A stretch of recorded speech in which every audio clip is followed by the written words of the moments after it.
Bonjour à toi, fan de Chenin. Anciennement pâtissière dans un hôtel 5 étoiles à Londres, découvrez le parcours de Manon, vigneronne au moulin de Chauvigny. Bonjour Manon, peux-tu te présenter en quelques mots? Je m'appelle Manon Plessis, j'ai 28 ans et je travaille au Moulin de Chauvigné, qui est un domaine familial depuis 2018. On est on va dire au cœur de l'Anjou, on est à Rochefort-sur-Loire et ce domaine, le Moulin de Chauvigné, existe depuis 92. Il a été créé par mes parents, Christian et Sylvie Plessis. Quel a été ton parcours avant d'arriver ici? Qu'est-ce que j'ai fait avant d'arriver ici? C'est vrai que j'ai quand même grandi ici, parce que mes parents se sont installés en 92 et moi je suis née en 95, donc j'ai grandi dans ce milieu-là. J'ai toujours un peu cultivé cette fibre artistique, mais bêtement, je voulais aller plutôt dans l'esthétisme. Mais ma mère m'a dit, oh là, t'es sûre, c'est quand même un peu bouché comme voie, tu devrais peut-être aller plutôt dans l'hôtellerie. C'est vrai que le monde ne s'arrêtera jamais de manger.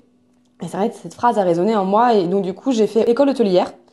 Dans l'école hôtelière, j'ai adoré tout ce qui était la cuisine. Et dans la cuisine, j'ai vraiment adoré la pâtisserie. En fait, je suis un peu cette génération aussi qui a grandi avec Top Chef. Donc c'est vrai que ça a tout de suite percuté. J'avais envie de faire ça. Et pour me spécialiser du coup en pâtisserie, je suis allée au CFA d'Angers, où j'ai fait un petit CAP en un an parce que j'avais déjà un bac et une mention complémentaire. Puis j'ai rencontré mon chéri, qui lui avait cette ambition d'aller à Londres. Et je l'ai suivi sans trop réfléchir. Et j'ai fait un an et demi à Londres et j'ai travaillé pour le Savoy Hotel, qui est quand même un très grand hôtel à Londres. Et puis bah voilà à peu près mon parcours. Quel déclic t'a fait revenir au domaine familial? Au bout de 25 ans, mes parents voulaient vendre le domaine. Ils avaient plein d'autres projets, ils avaient envie de faire d'autres choses, encore jeunes, donc c'est vrai qu'ils voulaient faire plein d'autres choses. Et en fait, de la mise en vente du domaine, on avait quand même été concertés, ma sœur et moi, à savoir si on voulait reprendre toutes les deux un nom négatif de notre jeunesse, peu vu mes parents parce ils travaillaient beaucoup. Et à l'aube de la mise en vente, mon père est décédé tragiquement en fait. Et ma mère a voulu garder le domaine. Et ben moi, en fait, je me suis dit, je dois être présente à ses côtés. Et vraiment cet esprit, voilà, d'avoir envie de la rejoindre et de faire tout ce qu'on pouvait faire pour continuer ensemble.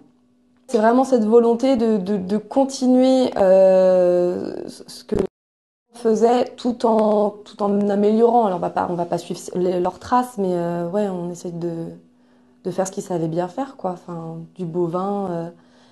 Et voilà, oui, c'est vrai que d'un événement tragique, en fait, on essaye de faire quelque chose de très heureux, quoi. Et pour finir, peux-tu nous dire pourquoi es-tu fan de Chenin?